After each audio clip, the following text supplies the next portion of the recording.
So I finally decided what to do with this Mongoose Ledge X1. And it's not the best thing, at least not for the bike. In other words, I need to bust out the tools for this one. Now I do want to preface with this. Everything has been working pretty well. Honestly, much better than I thought that I was going to.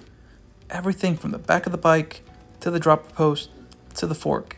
Everything has been performing better than I initially expected. So what I've decided to do is to ultimately take this bike apart. At a certain point in time, maintenance on this bike just doesn't seem worth it. And I would say that the bikes are as budget as you can get, but they're still really good. They held up way better than I expected. The only thing that I don't expect to hold up, honestly, is the bike frame itself. There's some good parts in the front, like the brakes, and I really do like the MT200s because they're reliable. The drivetrain itself, the Advent 9-speed, performs way better than I thought it would, especially for a 9-speed. Now it is the heavier steel version, but that's alright. One of the few things that I don't think I'll be able to transfer over is the dropper post. It's such an awkward design, and overall, I don't know if it's going to make it. One thing I do know that's going to make it is this Fidlock water bottle cage. And another thing that I don't think will make it is the actual shock. It's just not going to fit. I wish I could say the same about the rear tire because it's nice and everything, but a lot of the parts that went on this bike are Walmart specific stuff. What I mean by that is that there are just some dimensions that work on this bike that won't work on another bike. This is a quick release, and I'm thinking about going with a much more budget-friendly through-axle bike.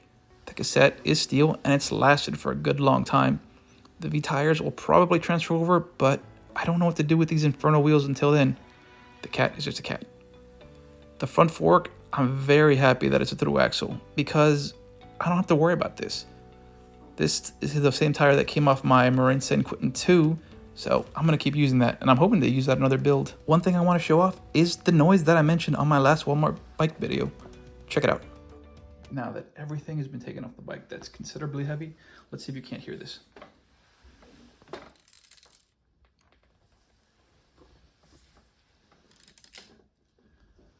See, that noise is coming from somewhere in here, but I don't know what it is. This is probably something that happened during the welding process, so that's why I can't ever get it out. Oh, there it goes again. Now, I won't lie to you, I did have fun building this bike and trying it out. I think for a loaner bike, this is not one of the worst ones you can go with. I just think that there's a better choice out there, and I think I found it. I'm gonna swap out this bike for a budget hardtail frame with probably a through axle. Now, I won't tell you what bike I'm looking at, but I will tell you this. This bike was fun to build, is fun to ride, but at the end of the day, if I want someone to fall in love with the sport, I want them to take a better quality loaner bike. This isn't the worst, and it isn't the best, but it passes almost every check that I wanted. That being said, when it comes time to change a bike, I'll let you guys be the first one to know which one I'm picking out. Thanks for watching. Have a great day. He just keeps standing there. Menacingly. Hey, Benson.